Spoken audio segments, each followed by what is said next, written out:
Before pharaohs ruled the Nile, before pyramids rose from sand, the Egyptians carved their gods into stone. And of all the deities they feared, all the beings they thought could guide them through death itself, one god wore the face of death, a jackal's head, a gaze that promised no mercy. Tonight we walk the halls where these immortal sculptures still stand. Every god, every judge of the dead, every force of creation itself, frozen in marble and limestone. Stay until the end. The ancient Egyptians understood death better than any civilization before or since. They did not fear the end of life.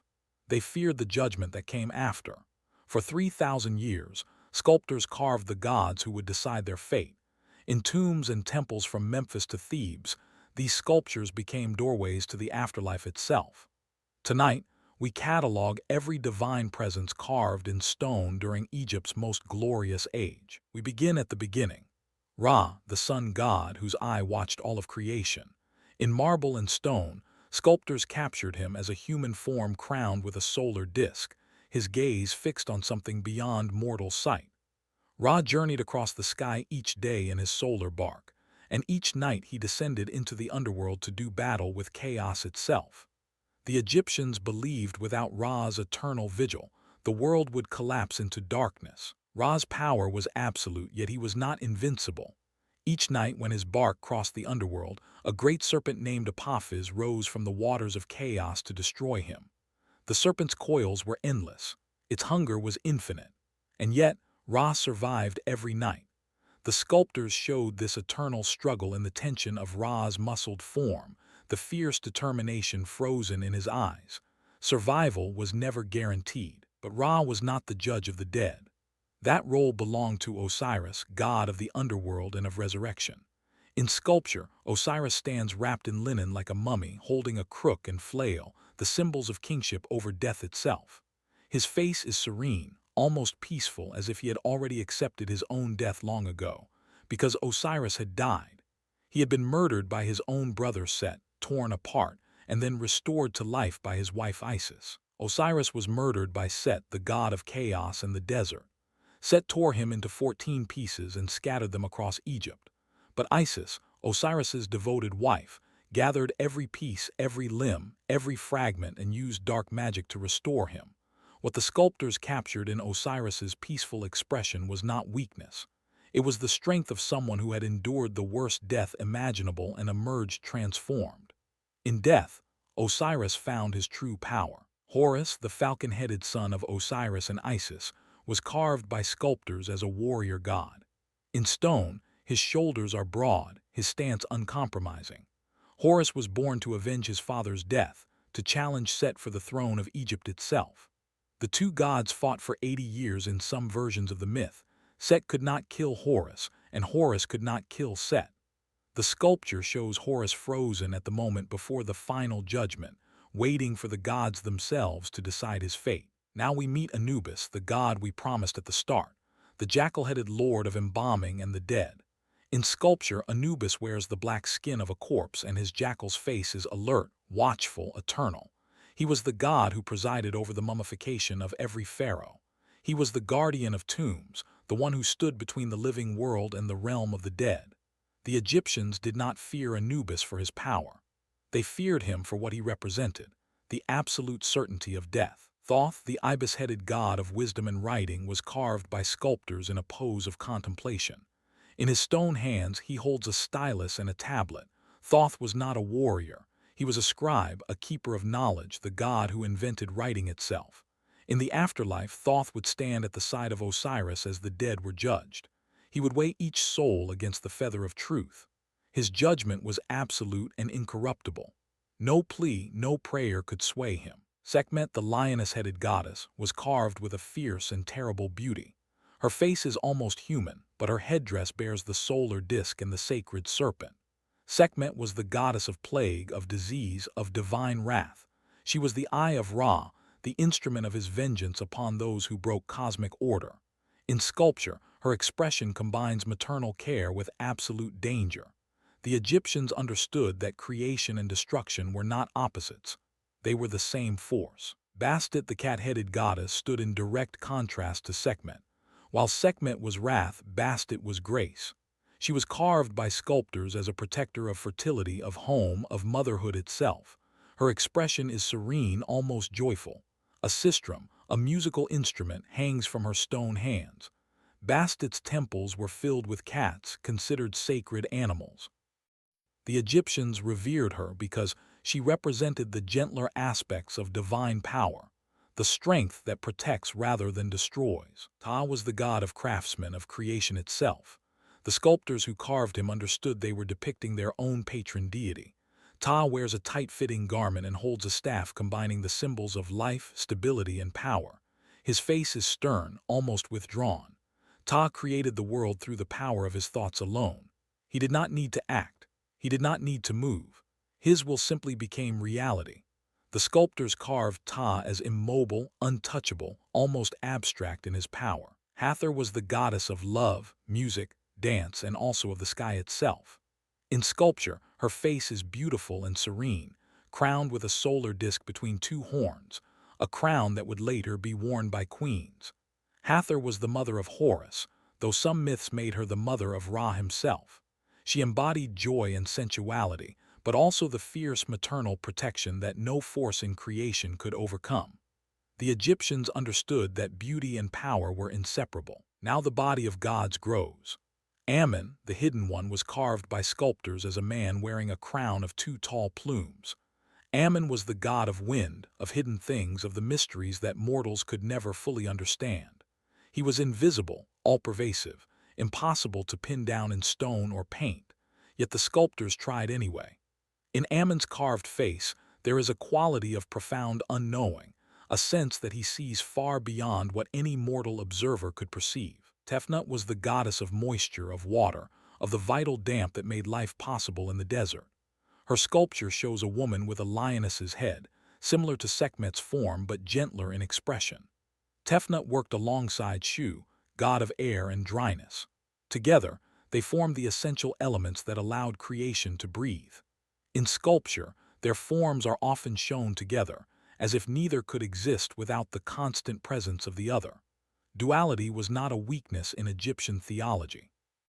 It was the core of all existence. Shu, god of air and dryness, was sculpted as a man with a feather atop his head, the symbol of air itself, of breath, of life's essential wind. His form is muscular and strong, as if he is actively holding apart the sky and earth. In some versions of Egyptian myth, Shu stands between Geb, the earth god, and Nut, the sky goddess, separating them so that creation could exist in the space between. The sculptors carved him in a pose of eternal exertion, muscles straining, though his face remained serene. Nut, the sky goddess, was carved as a woman arched backward in an impossible pose, her body forming the vault of heaven itself. Stars are often carved along her skin, showing her as the literal embodiment of the night sky. Geb, the earth god, lies beneath her in permanent supplication. This image, Nut arched above Geb, appeared in temples and tombs throughout Egypt for millennia. The Egyptians saw in this pose the fundamental truth of existence.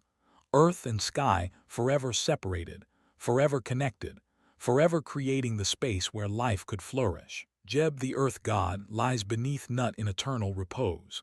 His sculpture shows a man in relaxation, often with a goose or ram atop his head. Geb was the source of all abundance, all crops, all fertility that came from the soil itself. In sculpture, he is often depicted already half-merged with the earth around him, as if he is becoming the ground itself. The Egyptians understood that humans were made from earth, would return to earth, and that the earth god was the closest divinity to the cycle of death and rebirth. Khnum, the ram-headed potter god, was carved by sculptors showing him at his eternal wheel. In his stone hands, he shapes the bodies of humans and gods alike. Khnum represented the divine craftsman, the aspect of creation that required skill, effort, intention. Unlike Ptah, who created through thought alone, Khnum created through labor. The Egyptians honored both forms of creation equally.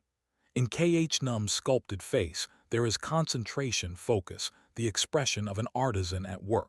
Sobek, the crocodile god, embodies one of the most dangerous creatures of the Nile. Yet in sculpture, he is not shown as purely monstrous. His reptilian features are carved with respect and even reverence.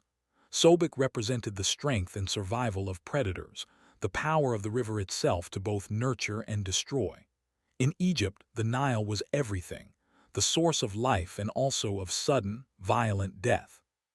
Sobek reminded the Egyptians that power was amoral, neither good nor evil, simply absolute. Taweret, the hippopotamus goddess, was sculpted as a pregnant female, bloated and powerful. She was the protector of women in childbirth, the guardian of pregnancy and fertility. The hippopotamus, one of the most dangerous animals in Africa, became a symbol of maternal ferocity. Taweret's sculpture shows her standing with legs apart, as if ready to defend any child from any threat.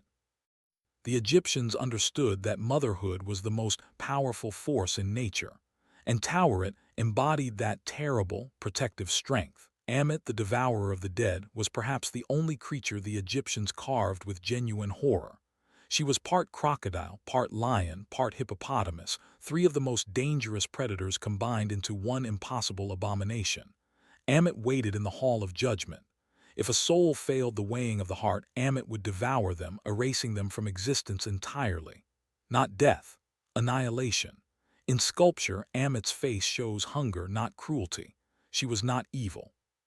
She was the ultimate consequence. Apep, also called Apophis, the chaos serpent, was the eternal enemy of Ra. In sculpture, Apep was rarely carved as a full figure. Instead, sculptors showed coils of serpent, always in the moment of being defeated, bound, or killed. Apep represented the constant threat of chaos that Ra alone held at bay. Every night the battle renewed. Apep could never truly die because chaos was eternal.